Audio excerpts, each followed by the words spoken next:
Hello, welcome to study circle. अगर आप BPSC teaching recruitment exam की तैयारी कर रहे हैं तो आप एससीईआरटी के इम्पोर्टेंस को जानते हैं। तो इसी सीरीज में आज हम लोग class 10th standard history chapter 1 Europe में राष्ट्रवाद को पढ़ेंगे। इस वीडियो का पार्ट 1 पहले पब्लिश हो चुका है और ये पार्ट 2 है।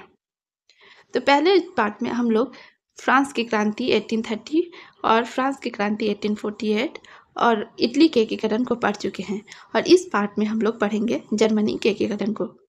तो अगर आप इस चैनल में नए हैं तो चैनल को लाइक करें, शेयर करें और सब्सक्राइब जरूर करें।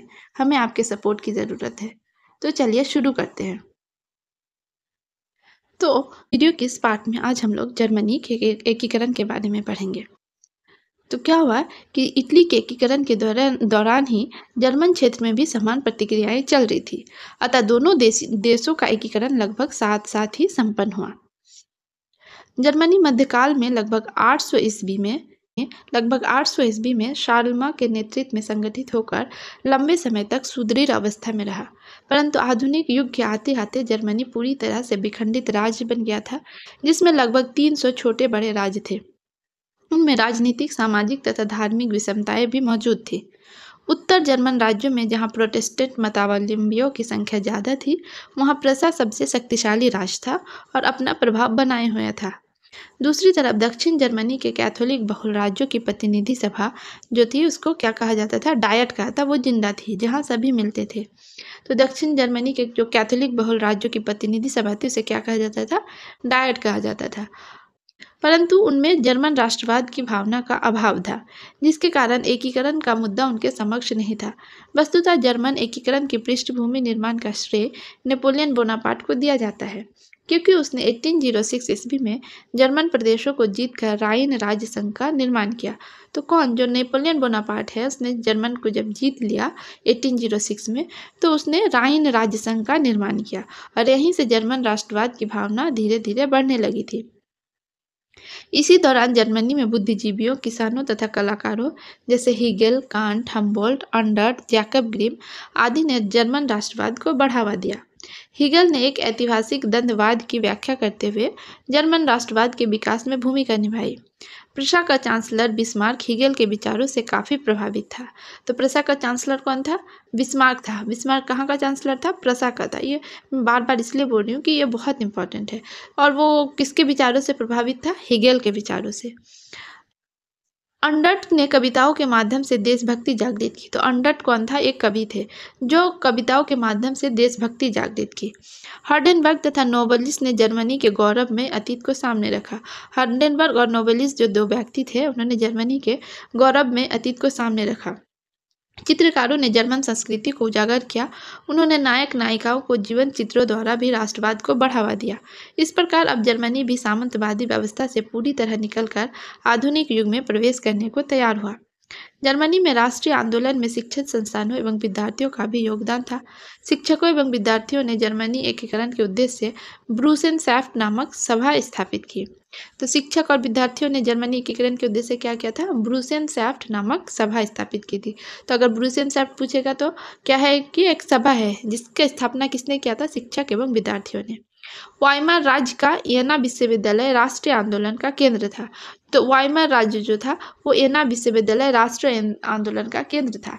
यद्यपि मेटरनिक ने इस आंदोलन को कुचलने के लिए दमनकारी कानून कार्लसवाद का आदेश जारी किया। तो मेटरनिक के बारे में हम लोग ऑलरेडी पहले पढ़ चुके हैं कि मेटरनिक ऑस्ट्रिया का चांसलर था और जर्मनी पर इसका अप्रत्यक्ष रूप से शासन था। तो उसने क्या किया? मेटरनिक ने जो राष्ट्रीय आंदोलन था उसको कुचलने के लिए एक दमनकारी कानून बनाया, जिसको कार्लसवाद के आदेश या कार्लसबैड डिक्रीज के नाम से जाना गया। परंतु फिर भी जर्मनी के राष्ट्रीयता की प्रबल धारा प्रभावित हो रही थी, जिससे एकीकरण के काम को आगे बढ़ाने में सहायता प्रदान की। इसी परिप्रेक्ष्य में एकीकरण की आर्थिक परिस्थितियां भी निर्मित हो रही थी। 1834 में जर्मन व्यापारियों ने आर्थिक व्यापारिक समानता के लिए प्रशा के नेतृत्व में जॉलवेरिन नामक आर्थिक संघ बनाया, जिसके विषय में कहा जाता है कि उस संघ ने जर्मन क्षेत्रीय आदतों को कुचलकर राष्ट्रवादी प्रवृत्तियों को बढ़ावा दिया। इसके बावजूद जर्मन राष्ट्रवादी अभी तक संगठित नहीं हो पाए थे। तो यहाँ पे इम्पोर्टेंट क्या है कि 1834 में जर्मन व्यापारियों ने एक आर्थिक व्यापारिक समानता के लिए एक आर्थिक संघ बनाया था, जिसको जॉलबेरिन कहा गया। फ्रांस की 1830 की क्रांति ने जर्मन राष्ट्रवादी भावनाओं को कुछ हवा जरूर दी, जिसमें सैक्सनी, हनोवर आदि राज्यों में लोकतांत्रिक विद्रोह होने लगे थे, परंतु प्रुसा और ऑस्ट्रिया ने मिलकर इसे कुचल डाला। 1848 ईस्वी की फ्रांसीसी क्रांति ने जर्मन राष्ट्रवाद को एक बार फिर भड़का दिया। दूसरी तरफ इस क्रांति ने मेटरनिख के युग का भी अंत कर दिया। इसी समय जर्मन राष्ट्रवादियों ने वॉन गोगन के नेतृत्व में मार्च 1840 में पुराने संसद की सभा को फ्रैंकफर्ट में बुलाया। तो जो जर्मन राष्ट्रवादियों ने था क्या किया था 1848 में, वॉन गोगन के नेतृत्व में पुराने संसद की सभा को फ्रैंकफर्ट में बुलाया, जहां यह निर्णय लिया गया कि प्रसा का शासक फ्रेडरिक विलियम जर्मन राष्ट्र का नेतृत्व करेगा। और उन लोगों ने क्या किया कि प्रसा का जो शासक था फ्रेडरिक विलियम, वो जर्मन राष्ट्र का नेतृत्व करेगा और उसी के अधीन समस्त जर्मन राज्यों को एकीकृत किया जाएगा और साथ ही लोकतांत्रिक वैधानिक राजत्व के शासन सिद्धांत को अपनाया जाएगा। परंतु फ्रेडरिक जो था एक निरंकुश एवं रूढ़िवादी विचार का शासक था, ने उस व्यवस्था को मानने से इनकार कर दिया। किस व्यवस्था को? कि लोकतांत्रिक वैधानिक राजत्व के शासन सिद्धांत को। जर्मनी के कुछ अन्य दक्षिणी भाग भी एकीकरण के इस प्रस्ताव के विरोध में थे और इस गतिरोध से एकीकरण का मार्ग जो था अवरुद्ध हो गया और साथ ही जर्मन राज्यों में विद्रोह की स्थिति पैदा हो गई, जिसे ऑस्ट्रिया और प्रसा ने मिलकर दबा दिया। प्रसा अब तक समझ चुका था कि जर्मनी का एकीकरण उसी के नेतृत्व में हो सकता है, इसलिए उसने अपनी सैन्य शक्ति बढ़ानी शुरू कर दी। इसी बीच फ्रेडरिक का जो था देहांत हो गया और उसका भाई जो विलियम प्रसा का शासक बना। विलियम राष्ट्रवादी विचारों का पोषक था और उसके सुधारों के फलस्वरूप जर्मनी में औद्योगिक क्रांति की हवा तेज हो गई। साथ ही आधारभूत संरचनाओं में भी काफ़ी सुधार हुए, जिससे जर्मन राष्ट्रों को एकता के सूत्र में बांधने का प्रयास तेज हुए। विलियम ने एकीकरण के उद्देश्यों को ध्यान में रखकर महान कूटनीतिक बिस्मार्क को अपना चांसलर नियुक्त किया। तो बिस्मार्क कौन थे? तो बिस्मार्क जो थे डायट में प्रसा का प्रतिनिधि हुआ करता था और प्रारंभ से ही हिगेल के विचारों से प्रभावित था और जर्मन संसद डायट में अपनी सफल कूटनीति का लगातार परिचय देता आ रहा था। वह निरंकुश राजतंत्र का समर्थन करते हुए जर्मनी के एकीकरण के प्रयास में जुट गया और ये उसकी कूटनीतिक सफलता थी। चाहे उदारवादी राष्ट्रवादी हो या कट्टरवादी राष्ट्रवादी, सभी उसे अपने विचारों का समर्थक समझते थे। बिस्मार्क जर्मन एकीकरण के लिए सैन्य शक्ति के महत्व को समझता था, अतः इसके लिए उसने रक्त और लौह की नीति का अवलंबन किया। इसका तात्पर्य था कि सैन्य उपायों से ही जर्मनी का एकीकरण संभव था। उसने अपने देश में अनिवार्य सैन्य सेवा लागू कर दी और कालांतर में उसने 1830 के ऑस्ट्रिया प्रसा संधि का विरोध करना शुरू किया, जिसमें प्रसा के नेतृत्व में जर्मनी का एकीकरण नहीं किया जाना था। इस कारण अब प्रसा के नेतृत्व में जर्मन एकीकरण की भावना जोर पकड़ने लगी। बिस्मार्क ने अपनी नीतियों से प्रसा का सुदृढ़ीकरण किया। इस कारण प्रसा ऑस्ट्रिया से किसी भी मायने में कम नहीं रह गया। तब बिस्मार्क ने ऑस्ट्रिया के साथ मिलकर 1864 में स्लेस्विग और हॉलस्टीन राज्यों के मुद्दों को लेकर डेनमार्क पर आक्रमण कर दिया। तो क्या किया 1864 में बिस्मार्क ने? ऑस्ट्रिया को अपने साथ मिला लिया और स्लेस्विग और हॉलस्टीन जैसे राज्य के मुद्दे को लेकर डेनमार्क पर आक्रमण किया, क्योंकि उन पर डेनमार्क का नियंत्रण था। जीत के बाद स्लेस्विग प्रसा के अधीन हो गया और हॉलस्टीन ऑस्ट्रिया को प्राप्त हुआ। चूंकि इन दोनों राज्यों में जर्मनों की संख्या अधिक थी, अतः प्रसा ने जर्मन राष्ट्रवादी भावनाओं को भड़काकर विद्रोह फैला दिया, जिसे कुचलने के लिए ऑस्ट्रिया की सेना को प्रसा के क्षेत्र को पार करते हुए जाना था और प्रसा ने ऑस्ट्रिया को ऐसा करने से रोक दिया। चूंकि बिस्मार्क की नीति के अंतर्गत ऑस्ट्रिया से युद्ध करना अवसंभावी था, परंतु वह ऑस्ट्रिया को आक्रमणकारी साबित करना चाहता था। अतः पूर्व में ही उसने फ्रांस से समझौता कर लिया था कि ऑस्ट्रिया प्रसा युद्ध में फ्रांस तटस्थ रहेंगे। इसके लिए उसने फ्रांस को कुछ क्षेत्र भी देने का वादा किया था और बिस्मार्क ने इटली के शासक विक्टर इमैनुअल से भी संधि कर ली थी, जिसके अनुसार ऑस्ट्रिया प्रसा युद्ध में इटली ऑस्ट्रियाई क्षेत्रों पर आक्रमण कर देगा। अंततः उसने अपमान से क्षुब्ध ऑस्ट्रिया ने 1866 में प्रसा के खिलाफ सेडोबा के युद्ध की घोषणा कर दी। तो 1866 में किसने? ऑस्ट्रिया ने क्या हुआ कि प्रसा के खिलाफ सेडोबा की युद्ध की घोषणा कर दी और क्या हुआ कि ऑस्ट्रिया दोनों तरफ से युद्ध में फंसकर बुरी तरीके से पराजित हो गया और इस तरह ऑस्ट्रिया का जर्मन क्षेत्रों पर से प्रभाव समाप्त हो गया और इस तरह जर्मन एकीकरण का 2/3 कार्य पूरा हो गया। शेष जर्मनी के एकीकरण के लिए फ्रांस के साथ युद्ध करना आवश्यक था, क्योंकि जर्मनी के दक्षिणी रियासतों के मामले में फ्रांस हस्तक्षेप कर सकता था। इसी समय स्पेन की राजगद्दी का मामला उभर आया, जिस पर प्रसा के राजकुमार की स्वाभाविक दावेदारी थी, परंतु फ्रांस ने इस दावेदारी का खुलकर विरोध किया और प्रसा से इस संदर्भ में एक लिखित वादा मांगा। बिस्मार्क ने इस बात को तोड़ मरोड़ कर प्रेस में जारी कर दिया। फलस्वरूप जर्मन राष्ट्रवादियों ने इसका खुलकर विरोध करना शुरू कर दिया। इससे चिढ़कर 19 जून 1870 को फ्रांस के शासक नेपोलियन ने प्रसा के खिलाफ युद्ध की घोषणा कर दी और सेडोन की लड़ाई में फ्रांसीसियों की जबरदस्त हार हुई। तदुपरांत 10 मई 1871 को फ्रैंकफर्ट की संधि के द्वारा दोनों राज्यों के बीच शांति स्थापित हुई। तो सेडन की लड़ाई किसके किसके बीच हुई? फ्रांस और प्रशा के खिलाफ, जिसमें क्या हुआ कि फ्रांस हार गया और प्रशा जीत गया। और सेडोवा की लड़ाई किसके किसके बीच हुई थी? ऑस्ट्रिया और प्रशा के बीच में, जिसमें कौन जीत गया? ऑस्ट्रिया जो है हार गया था।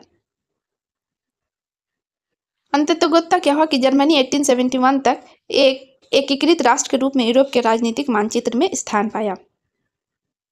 इस प्रकार राष्ट्रवाद ने सिर्फ दो बड़े राज्यों के उदय को ही सुनिश्चित नहीं किया, बल्कि अन्य यूरोपीय राष्ट्रों में भी इसके कारण राजनीतिक उथल पुथल शुरू हुए। वस्तुतः इसके मूल में राष्ट्रीयता की भावना एवं लोकतांत्रिक विचारों का उदय था ही। हंगरी, बोहेमिया तथा यूनान में राष्ट्रीय आंदोलन इसी राष्ट्रवाद का परिणाम था। इसी के प्रभाव ने ऑटोमन साम्राज्य के पतन की कहानी को अंतिम रूप दिया। बाल्कन क्षेत्र में राष्ट्रवाद के प्रसार ने स्लाव जाति को संगठित कर सर्बिया को जन्म दिया। यूरोप में राष्ट्रीयता का उदय। इस संदर्भ में यूनानी राष्ट्रीय आंदोलन को देखा जा सकता है। यूनान का अपना गौरव में अतीत रहा है, जिसके कारण उसे पाश्चात्य का मुख्य स्रोत माना जाता था। यूनानी सभ्यता की साहित्यिक प्रगति, विचार, दर्शन, कला, चिकित्सा, विज्ञान आदि क्षेत्र की उपलब्धियां यूनानियों के लिए प्रेरणा स्रोत थे। पुनर्जागरण के काल में इनसे प्रेरणा लेकर पाश्चात्य देशों ने अपनी तरक्की शुरू की, परंतु इसके बावजूद भी यूनान तुर्की साम्राज्य के अधीन था। ईसाई जगत ग्रीक ऑर्थोडॉक्स तथा रोमन कैथोलिक चर्च में विभक्त था। रूस तथा यूनान के लोग ग्रीक ऑर्थोडॉक्स तथा मानने वाले लोग थे। तो क्या था कि ईसाई जगत में जहाँ ग्रीक ऑर्थोडॉक्स तथा रोमन कैथोलिक चर्च में विभक्त था, और रूस तथा यूनान के लोग ग्रीक ऑर्थोडॉक्स चर्च को मानने वाले थे। यहाँ पे क्या है कि फ्रांसीसी क्रांति से यूनानियों में राष्ट्रीयता की भावना की लहर जगी, क्योंकि धर्म, जाति और संस्कृति के आधार पर इनकी पहचान एक ही थी। फलतः तुर्की शासन से स्वयं को अलग करने के लिए आंदोलन चलाए जाने लगे। इसके लिए उन्होंने हितेरिया फिलाइक नामक संस्था की स्थापना ओडेसा नामक स्थान पर की। इसका उद्देश्य तुर्की शासन को यूनान से निष्कासित कर उसे स्वतंत्र बनना था। क्रांति के नेतृत्व के लिए यूनान में शक्तिशाली मध्यम वर्ग का भी उदय हो चुका था।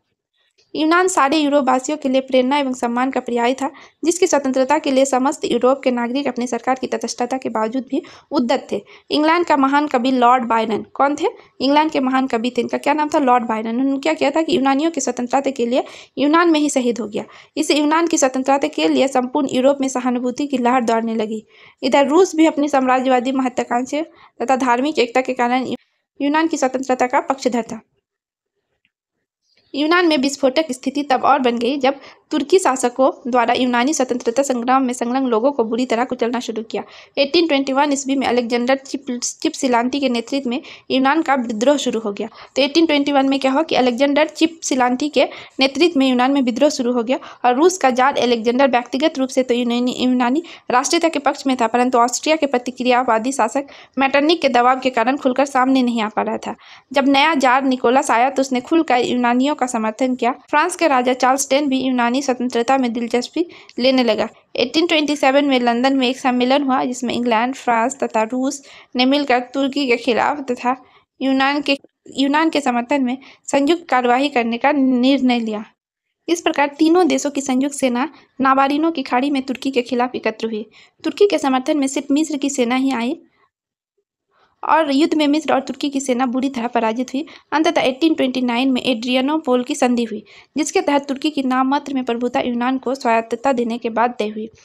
परंतु यूनानी राष्ट्रवादियों ने संधि की बातों को मानने से इनकार कर दिया, और उधर इंग्लैंड तथा फ्रांस भी यूनान पर रूस के प्रभाव की अपेक्षा इसे स्वतंत्र देश बनाना बेहतर मानते थे। फलतः 1832 ईस्वी में यूनान को एक स्वतंत्र राष्ट्र घोषित कर दिया गया, और बवेरिया के शासक ओटो को स्वतंत्र यूनान का राजा घोषित किया। तो किसको? बवेरिया के जो शासक थे उनका नाम क्या था? ओटो को स्वतंत्र यूनान का राजा घोषित किया। कब? 1832 में। इस तरह यूनान पर से रूस का प्रभाव भी जाता रहा। अब पढ़ेंगे हंगरी। हंगरी में क्या हुआ कि राष्ट्रवादी भावना के प्रसार का रूप हंगरी में भी नजर आता है। हंगरी पर ऑस्ट्रिया का पूर्ण प्रभुत्व था। 1848 की क्रांति के प्रभाव से यहाँ भी राष्ट्रीय आंदोलन की शुरुआत हुई, जहाँ आंदोलन का नेतृत्व कोसुत तथा फ्रांसिस डिक नामक क्रांतिकारी के द्वारा किया जा रहा था। कोसुत लोकतांत्रिक विचारों का समर्थक था। उसने वर्गहीन समाज, क्लासलेस सोसाइटी की अपने विचारों को जनता तक पहुँचाना शुरू किया, जिस पर प्रतिबंध लगाया गया। तो कौन थे? हंगरी के राष्ट्रीय आंदोलन किसके नेतृत्व में हो रहा था? कोसुत तथा फ्रांसिस ड्रिक। और उसने क्या किया? लोकतांत्रिक विचारों का समर्थक था तथा वर्गहीन समाज क्लासलेस सोसाइटी की अपने विचारों को जनता तक पहुंचना शुरू किया, जिस पर प्रतिबंध लगा दिया गया। फ्रांस में लुई फिलिप के पतन का हंगरी के राष्ट्रवादी आंदोलन पर विशेष प्रभाव पड़ा। कोसुत ने ऑस्ट्रियाई आधिपत्य का विरोध करना शुरू किया तथा व्यवस्था में बदलाव की मांग करने लगा। इसका प्रभाव हंगरी तथा ऑस्ट्रिया दोनों देशों की जनता पर पड़ा, जिसके कारण यहाँ राष्ट्रीयता के पक्ष में आंदोलन शुरू हो गया। अंततः 31 मार्च 1848 को ऑस्ट्रिया की सरकार ने हंगरी की कई बातें मान ली, जिसके अनुसार स्वतंत्र मंत्रिपरिषद की मांग स्वीकार की गई। इसमें केवल हंगरी के ही सदस्य सम्मिलित किए गए। प्रेस को स्वतंत्रता दी